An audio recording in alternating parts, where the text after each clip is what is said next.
Hey everybody, thank you for being here. Excuse me. My name is Anaya, and this is our first Facebook Live posting. So it's a little bit of a treat, hopefully. Give you guys a little glimpse inside the studio of my dad, John Nieto. We're here actually on the day before his 81st birthday. So we're excited that he's letting us in. Maybe we'll see he's got going on and see what he has to say. If you guys have any questions, let us know. He will do what he can to answer a few of them. Without further ado, here he is, the man, the myth, the legend, Mr. John Nieto. How you doing today, Dad? Good, thank you.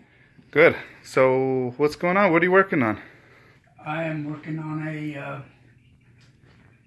painting of a plains warrior who has been in a battle, and I'm working in the Picasso kind of style. It's not totally Picasso because I can't paint like Picasso, and I'm not Picasso, but he's a great influence to me, and I really enjoy painting in his idiom because it seems to liberate the subjects in a way that I've never seen done before. So I enjoy doing that.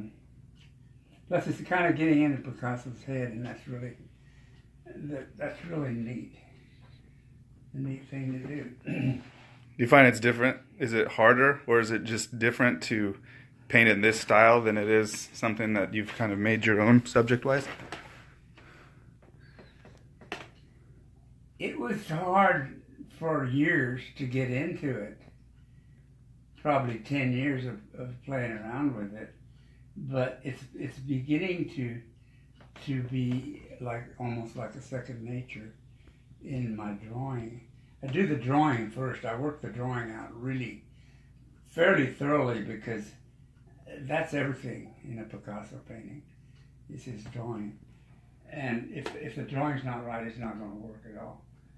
And so it was difficult for years, but it's getting to where it's like speaking in a certain idiom, and I really enjoy it. You know, whether it's effective or not is not for me to say, but I love doing this Picasso influence on the Native American subject because I've never seen it before, and it's a way of explaining the Native American culture from kind of a European contemporary point of view. And I've spent time in Europe, and I'm real well familiar with Picasso and his ex-wife, Francoise Gillot, and all that. So I'm fairly comfortable working with it. I love it. That's the first thing to say. It's very. Sometimes I don't want to paint any other way, just this way. But it's. I don't want to abandon completely what I've been painting for the last 50 years. But it's hard not to when you have this available. Nice. So. Very cool. I know everybody's always asking what it's like inside your studio. So I was just going to let you all see. These are where all those beautiful colors come from. He kind of just gets in there. Most of the colors he uses are not store-bought. Or I should say a lot of the colors he uses aren't even store-bought. It's the basics. He tends to work with golden quite a bit. And then golden brand. And then from there, it's basically a paper plate and a whole lot of mixing. So we'll just see. You could see how he works a little bit. I know a lot of people always ask how you pick the colors that you use on certain parts or really on a piece in general. Is that something that you think of, you plan out ahead of time, or? Never. Never.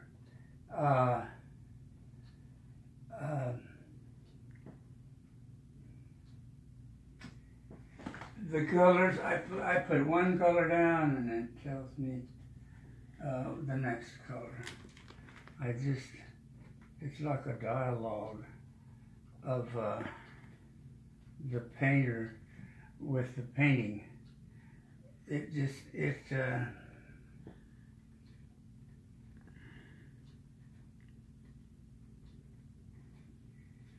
One color plays off the other, and so forth, so on and so forth.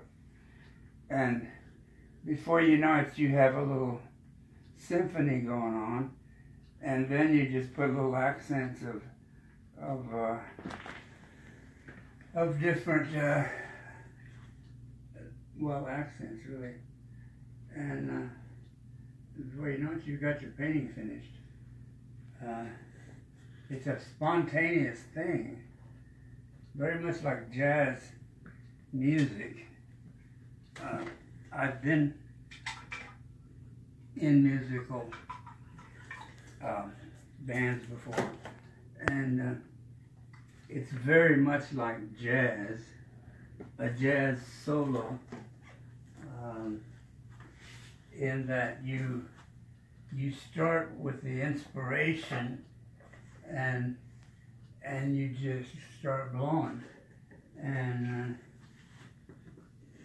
before you know it, you've got a little a piece of music put together. Something with a beginning and a middle and an end, and it becomes, the more painting you do, the more second nature it becomes, obviously, or hopefully. And, So each piece is kind of like your own little symphony it really that you've is, composed. Because I don't know what it's going to look like. I have, now on these Picasso-esque things, I'm doing a drawing because this is something different for me.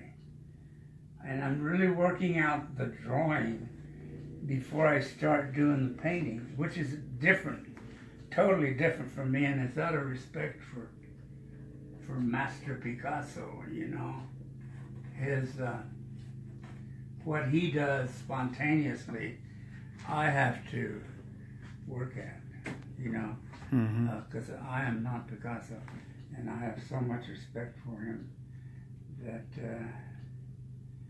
he's the man, and in order to make it work at the levels that he communicates, I have to work at it. Mm-hmm. Whereas with him, I don't know what motivates a genius, but he works fast, very fast, and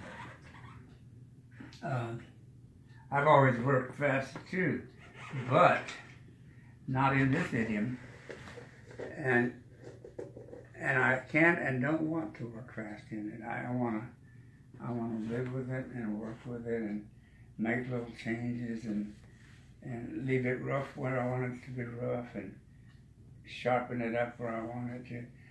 This kind of painting or style allows for all of that because Picasso, being the genius that he was, he had peripheral vision, and he painted architecture.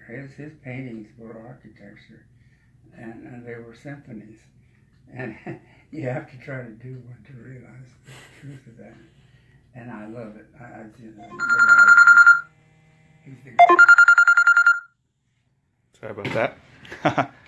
Nice. Well, I think. Okay, so now he's got his hand around that pipe, and what? Are you on now or not? Yeah. You see what's happening here, just to explain in case people don't know, this is a warrior, a Native American warrior. and he's holding a peace pipe, offering a peace pipe, and he's also holding a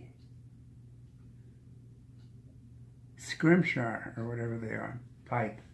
The kind of pipe that the cavalry generals smoked,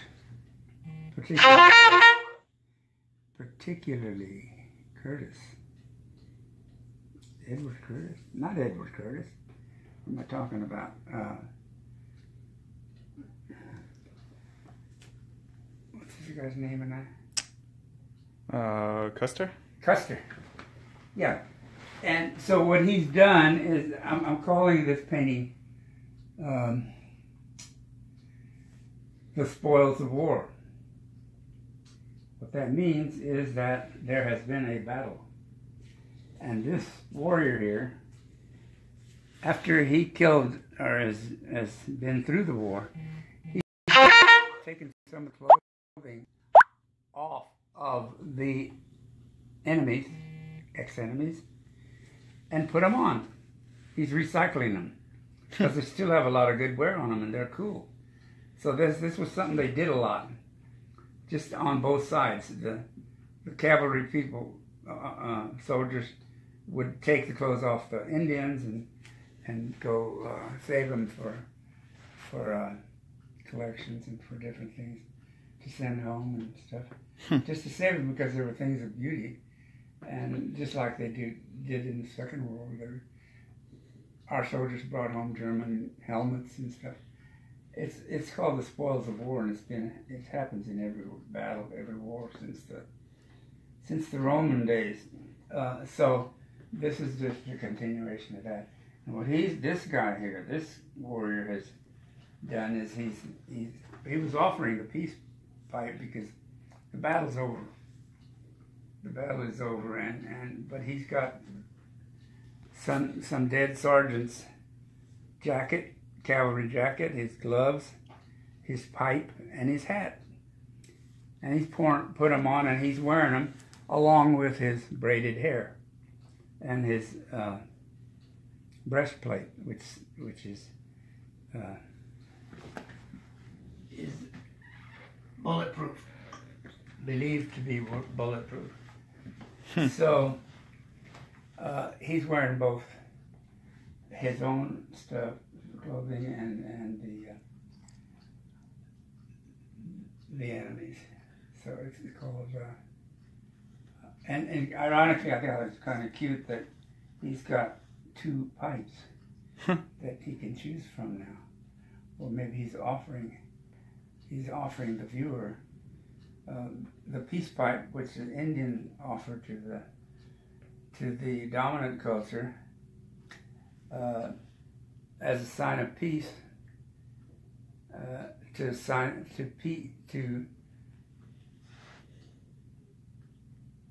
smoke the peace pipe together in the teepee, meaning that we're going to be buddies from now on. We're not going to fight. Mm-hmm. And now he has a European style pipe in his other hand. So he has two types of pipe. I think they're both peace pipes because they probably passed both of these pipes around in the teepee after the battle. So there's a whole lot of stuff to think about when you look at this painting, if you understand what happens after a battle with the clothing and the artifacts that the guys are wearing, and how a Native American warrior looks like how he looks wearing a cavalry hat, along with his own eagle feather. And I just like combining the two. This is what happens after a war, after a battle. And hopefully it leads to an appreciation of each other's culture. Very cool. I think we all agree it's very, very beautiful. And there's a lot of history. It's a very human thing to do, I think. Yeah. To wear the clothing and the artifacts of the rank even here, the sergeant. you know, even though to him it's probably not a ranking, it's more of a decor item, which just like the way it looks. Native American like the way it looks. They would sometimes put a little butterfly on their hat because it looked cool, and it had medicine that he derived some strength from. Sitting Bull, right? Did Exactly. that a lot. Sitting Bull did that. Yeah. And real quick, we just wanted to make sure to tell you that Lilia Estrada, daughter of Alfonso Estrada, says hello. Hello, how are you? Very cool. Lilia? Lilia. Lilia, where does Lilia live? I don't know. Lilia, if you're still out there, the question was, where do you live? ¿Dónde vives? San Antonio? Maybe San Antonio was the first guess out there. Arizona could be second. I am in just outside Dallas, Texas. Rockwall, Texas, right near Comanche country. Just show you guys, he's got a pretty inspirational view. If you go over here, you look outside, he's got a nice view. The lake, keep him inspired. It's a nice open space. Little deck he can hang out and have his lunch when it's not too crazy hot. Go back over here. So when doing a piece, again, maybe not this piece specifically or this style, but in general, do you typically do some sort of, an artist study, a lot of people call it, or a drawing, or maybe sometimes a smaller version? Typically, I never do that with my own style of painting. But with this when I'm being influenced by Picasso, I love to do a preliminary drawing on paper, with pencil or pen, just to work it all out, because it's like a building, I've said it before, but it's like architecture. This guy painted so structured, and so you cannot knock Picasso's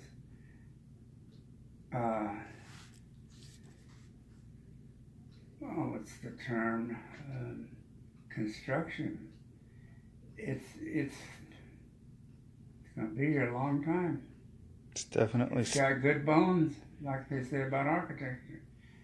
And with so many styles, it seems like that he kind of touched a little bit in every style of art that people do now. He could work in any style, and it irritates a lot of artists, contemporary artists, because once they think of an idea or a way of expressing something or doing a painting, Picasso's already done it, and it kind of irritates him. Well, that rascal, he's already done this. He was just that kind of a guy. He was prolific. He did a lot of paintings in 92 years, and the guy was virile until the end. You can sense that I have an admiration for him, but so be it. He's amazing. He's done everything, sculpture, every kind of medium, every kind of style. I mean, he's done the work of 10 geniuses. I'm convinced of that. Anyway, that's some of the joy I get from painting in this style, which this kind of liberates the warrior to me, in my mind, because he's not in his little box. He's not in the way you expect him to be dressed or posing or whatever. He's holding foreign elements, and but hopefully he still has his own integrity, that's the challenge, is for me to let the guy turn into a wimp or something because he's wearing a cavalry outfit. He wears it like a man, you know, and he looks good in the thing. And that's what I think is fun about this, the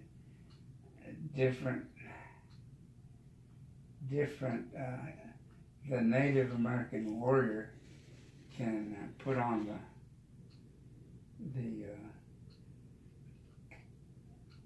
the army, the military, cavalry uniform, and he looks cool. I think he looks cool. Yeah. And it's just two sides on every war, you know. He's showing both sides after the war, after the battle is over. Anyway, I think it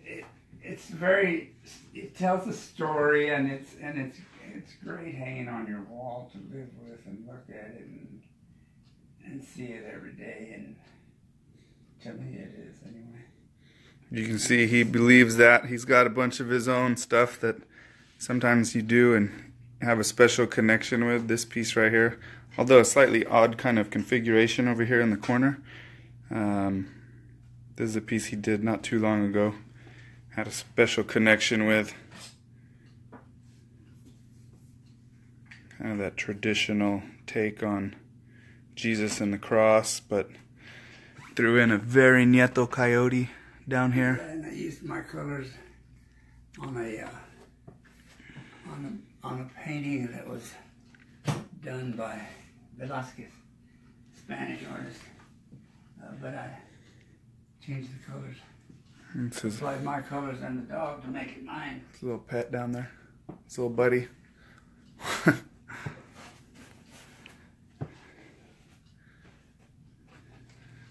Give you guys a little look around here.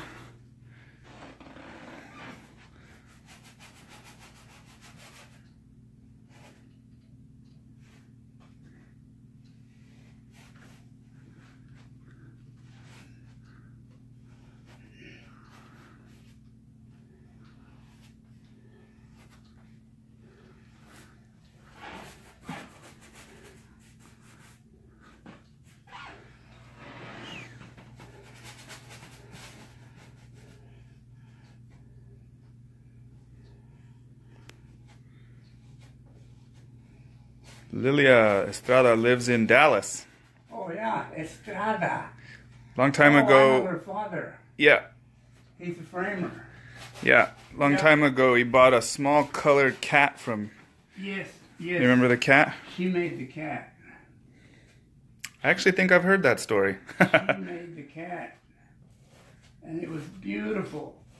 Do I still have that cat? I believe so. I think it's downstairs. I think we still have it. Yeah. And every time we move, I have to remind everybody, don't get rid of this cat, because it's special. It's beautiful, just beautiful. It's like an electric cat, electric space age, 21st century cat. Yeah, I know who you're talking about now. Estrada used to bring me pre-Columbian sculptures from Mexico, and I would trade him for different things.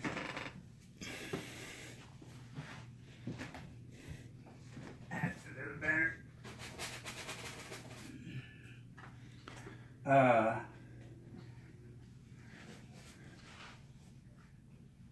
I wonder what that lady's doing nowadays.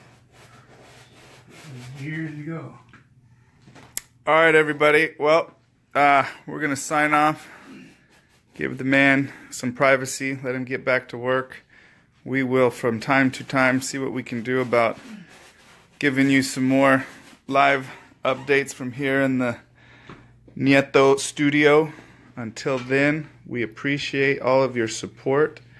and have a wonderful weekend. I do want to say one more thing before we sign off as a little bit of an early happy birthday to my dad, John. Turns 81 tomorrow. 51. We are sure glad that you are around and have shared not only your talent but your joy and love of what you do with the rest of us. And we look forward to what is sure to come, since it is very obvious to those of us who are close to you that you are not done. Nope. So thank you all again. Have a wonderful weekend, and we'll see you soon.